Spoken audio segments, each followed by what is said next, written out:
El 20 de mayo de 2026, la agencia Moody's rebajó la calificación de la deuda de México al último escalón del grado de inversión, a un peldaño de lo que en la jerga financiera se llama grado especulativo, es decir, el bono basura.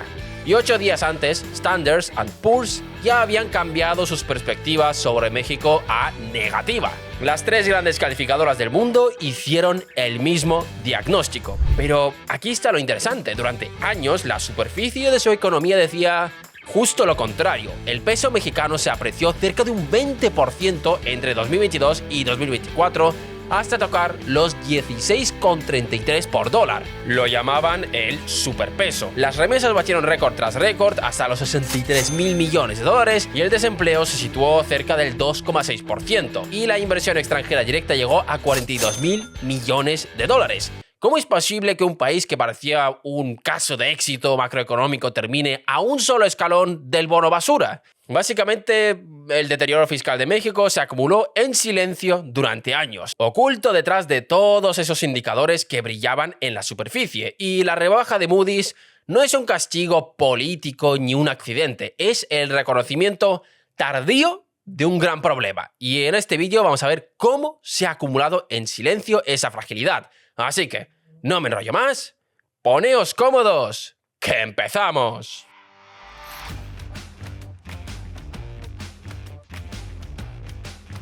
Antes de nada, hay que entender de qué estamos hablando, porque rebaja de calificación suena a noticia de telediario que entra por un oído y sale por el otro. Las calificadoras, Moody's, Standard & Poor's y Fitch, son 3 empresas que evalúan la capacidad y la voluntad de pago de los gobiernos. Es decir, ponen una nota que mide la probabilidad de que un estado devuelva el dinero que le prestan en el plazo que prometió. Y sí, aquí más de uno dirá que son un fraude y que no hay que fiarnos de ellas porque en 2008 la liaron. Y podéis tener razón, el problema es que los mercados hacen caso a esas notas, por tanto hay que tenerlas en cuenta, queramos o no. Pero volviendo al tema, esta nota se divide en 2 territorios. Por un lado está el grado de inversión. Son los países en los que el mundo invierte con confianza. Ahí invierten fondos de pensiones, aseguradoras, bancos centrales, es decir, dinero serio y estable. Por el otro está el grado especulativo, el famoso bono basura. Países a los que solo les prestan los inversores dispuestos a asumir mucho riesgo a cambio de mucho rendimiento, dinero caro y nervioso. ¿Dónde está México ahora mismo? En el escalón Baa3, el último peldaño del grado de inversión, el más bajo, pegado a la frontera con el grado especulativo. ¿Y qué pasaría si México cayera un escalón más? Pues pasaría algo doloroso. Muchos fondos de inversión internacionales tienen prohibido por su propio reglamento mantener deuda que no sea grado de inversión. Si México cae, esos fondos están obligados a vender deuda mexicana, de golpe, lo quieran o no. Es decir, no es que les apetezca vender, es que su reglamento les obliga y cuando muchos venden a la vez, el precio se hunde y el coste al que México puede pedir prestado se dispara. Vamos, que el grado de inversión es la frontera entre país en el que el mundo invierte con tranquilidad y país al que le prestan solo los especuladores a precio de oro. Y México está justo en el borde de esa frontera mirando al precipicio. Por eso, esta rebaja importa tanto. Y la pregunta es, ¿cómo se ha llegado a esa situación?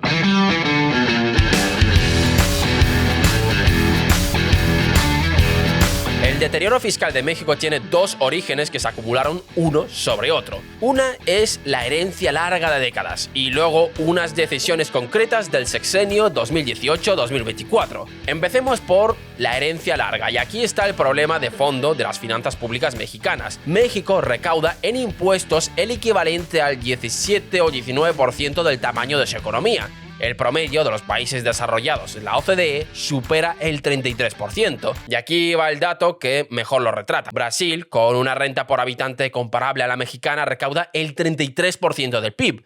México, la mitad. ¿Pero por qué recauda tan poco? Pues por una razón muy concreta. El 60% de los trabajadores mexicanos opera en la informalidad, sin contrato formal, sin seguridad social, fuera del registro fiscal.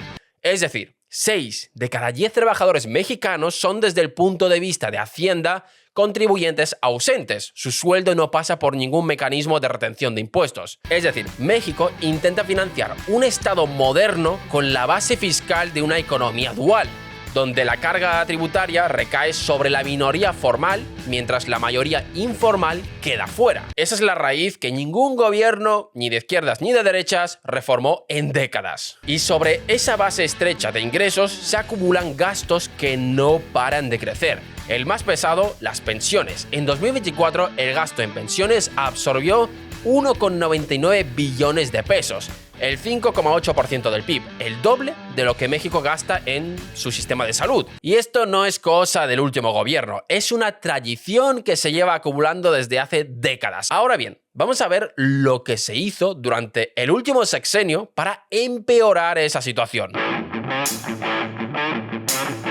El gobierno de Andrés Manuel López Obrador entre 2018 y 2024 tomó una serie de decisiones que aceleraron el deterioro de la credibilidad mexicana. En primer lugar, canceló o a medio construir el nuevo aeropuerto de Ciudad de México, una obra valorada en 13.000 millones de dólares con un tercio ya levantado, lo que obligó a compensar a bonistas y contratistas. Por otro lado, suspendió las licitaciones petroleras que habían atraído a Shell, Total, BP y Chevron. Aplicó austeridad sin estímulo durante la pandemia, lo que produjo una recuperación más lenta que Brasil, Chile o Colombia, y liquidó fideicomisos públicos de ciencia, infraestructura y atención a desastres.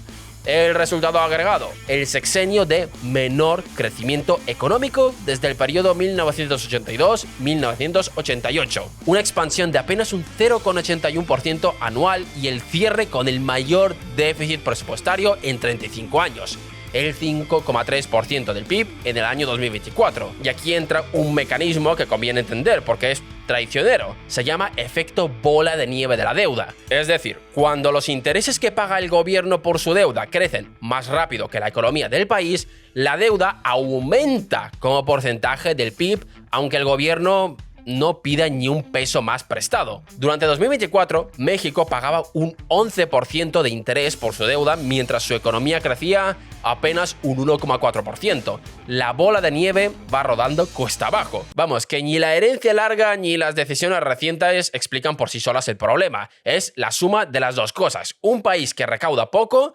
gasta cada vez más en lo que no puede recortar y encima toma decisiones que frenan el crecimiento. Pero todavía falta la pieza más pesada de todas y tiene nombre propio.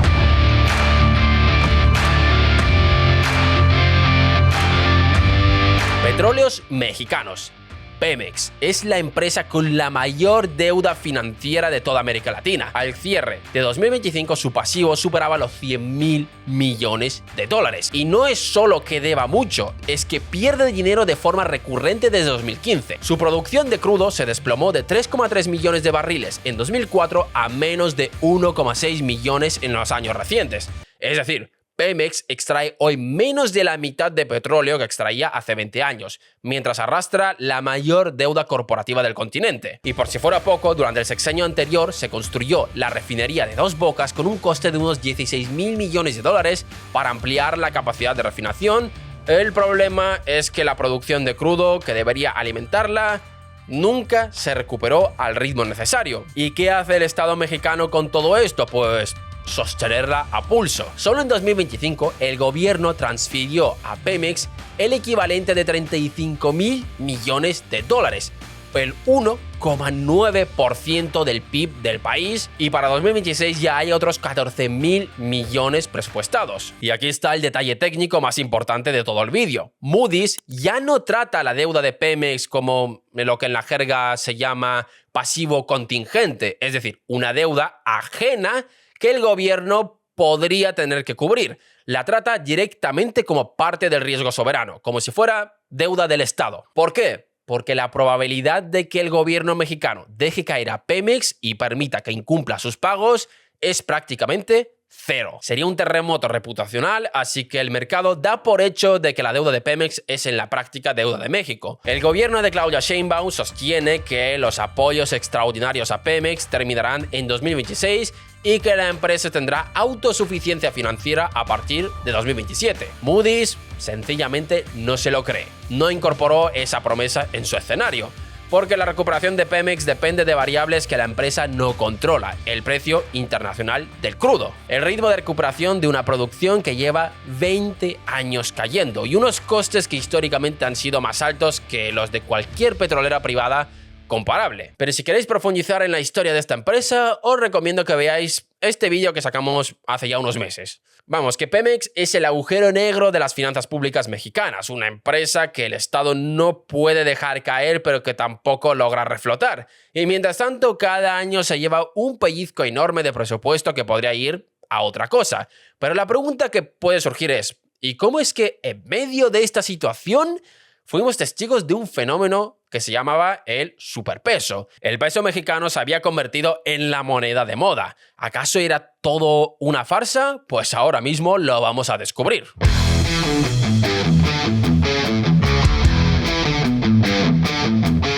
Volvamos al famoso superpeso. Entre 2022 y 2024, el peso mexicano se apreció cerca de un 20% frente al dólar. Y eso generó una percepción generalizada de solidez. México va de maravilla, miren su moneda. Pero el superpeso nunca fue lo que parecía. Fue el resultado de tres fuerzas y la más importante de ellas era el dinero muy nervioso. La fuerza principal fue el diferencial de tasas de interés.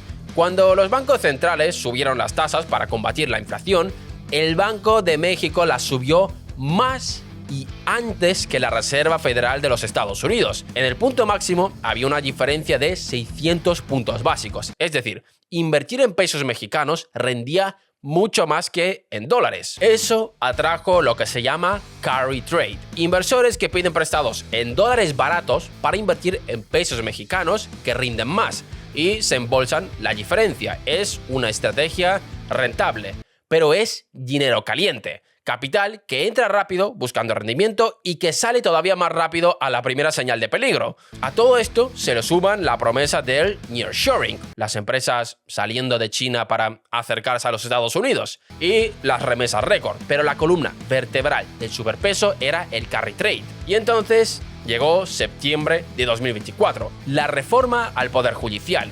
Una reforma que estableció la elección popular de jueces y magistrados, y los mercados lo interpretaron como una amenaza a la independencia judicial y a la seguridad jurídica para los inversores. Y el dinero caliente hizo lo que hace el dinero caliente. Salió corriendo, todos a la vez, lo que en economía se llama un sudden stop, una parada súbita de flujos de capital. El peso se desplomó un 22,5% en menos de 8 meses. Borró de un plumazo los años de apreciación. Es decir, el superpeso nunca fue solidez estructural, era dinero especulativo que entró por la tasa de interés y salió por el miedo. Y lo más hilarante de todo esto es que había una oportunidad de oro para salir de esta situación: el nearshoring. Estados Unidos reorganizando sus cadenas de suministro fuera de China. México tenía acceso preferencial al mercado estadounidense gracias al tratado comercial. La mesa estaba servida, pero hay más de 80 proyectos de inversión industrial detenidos o en evaluación. ¿Por qué? Por dos motivos: la incertidumbre jurídica que dejó la reforma judicial y los cuellos de botella de infraestructura. No hay suficiente electricidad, no hay suficiente agua, no hay suficiente logística en el norte del país para atender toda esa demanda.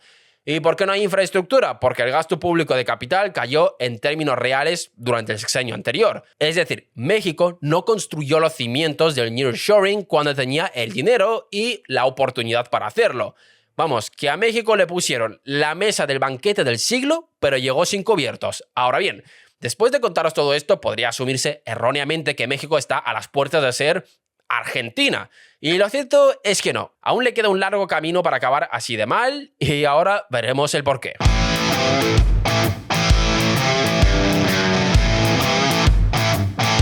Y aquí viene la matización imprescindible, porque después de todo lo que llevo contado, alguno estará pensando que México está al borde del colapso, y no lo está. México tiene unos amortiguadores que muy pocos países emergentes con problemas fiscales pueden presumir. El primero, la composición de su deuda. el 80% está denominada en pesos y, importante, a tasa fija. Es decir, a diferencia de Argentina o de tantas crisis latinoamericanas del pasado, una caída del peso no dispara automáticamente el valor de la deuda mexicana, porque México debe en su propia moneda, no en dólares, y esto es enorme.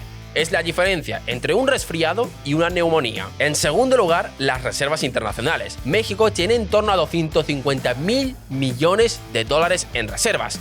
Munición de sobra para defender el peso si hace falta. En tercer lugar, el Banco de México, autónomo desde 1994 con una credibilidad antiinflacionaria intacta. Cuando dice que va a controlar la inflación, los mercados le creen y esa credibilidad vale oro. Y por último, la cuenta corriente prácticamente en equilibrio, un déficit de apenas el 0,5% del PIB. México no depende de que entre capital extranjero para pagar sus cuentas del día a día. De hecho, el propio peso lo demostró. Después de desplomarse tras la reforma judicial, se recuperó hasta los 17,44 pesos por dólar en mayo de 2026. La economía absorbió el golpe sin desestabilizarse. Vamos, que México no está al borde del abismo, está en el último escalón antes del abismo, pero con una buena red de seguridad debajo. La rebaja de Moody's no dice México va a quebrar, dice México tiene una dinámica que si no se corrige lo acerca cada año un poco más al borde.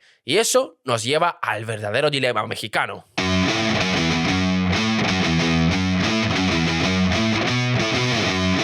Volvamos al principio del vídeo. Una rebaja de calificación que llega en mayo de 2026 después de años en los que la superficie parecía indicar lo contrario. Las vulnerabilidades fiscales se acumulan en silencio durante años, mientras el peso brilla, las remesas baten récords y el desempleo cae, hasta que un día una agencia calificadora las traduce a un número. Y entonces todo el mundo se sorprende de algo que llevaba años cocinándose a fuego lento. México tiene por delante un dilema que no admite atajos. Por un lado, las calificadoras le exigen consolidar, es decir, recortar el déficit, contener el gasto, demostrar disciplina. Por otro lado, el nearshoring les exige invertir, construir infraestructura de electricidad, de agua y la logística que las fábricas necesitan para instalarse. Y aquí está la trampa. México no puede hacer las dos cosas a la vez con la base fiscal que tiene. No puede recortar el gasto y al mismo tiempo invertir a lo grande en infraestructura, porque recauda como un país pobre. Es decir, la única salida real de fondo es la que México lleva décadas posponiendo, una reforma fiscal que amplíe la base de contribuyentes y que aumente los ingresos del Estado sin ahogar a la minoría formal que hoy carga con todo. Pero esa reforma es políticamente cara. Nadie quiere ser el gobierno que sube los impuestos. Así que la tentación, gobierno tras gobierno, es la de siempre. Administrar el deterioro, ir tirando, esperar que el petróleo suba, que el nearshoring despegue solo y que la suerte la acompañe. Y la pregunta real del experimento mexicano no la responde un economista. Es si México hará por fin la reforma fiscal que lleva 30 años aplazando o si seguirá administrando el deterioro hasta que el número de calificadoras vuelva a moverse, esta vez quizás en la dirección que ya nadie quiere ver. Esa pregunta la responderán los mexicanos en las calles y en las urnas. ¿Y vosotros qué pensáis? ¿Van a conseguir algún día hacer la dichosa reforma fiscal? Dejadnos vuestras respuestas en los comentarios. Gracias por vernos un día más y nos vemos en el próximo vídeo.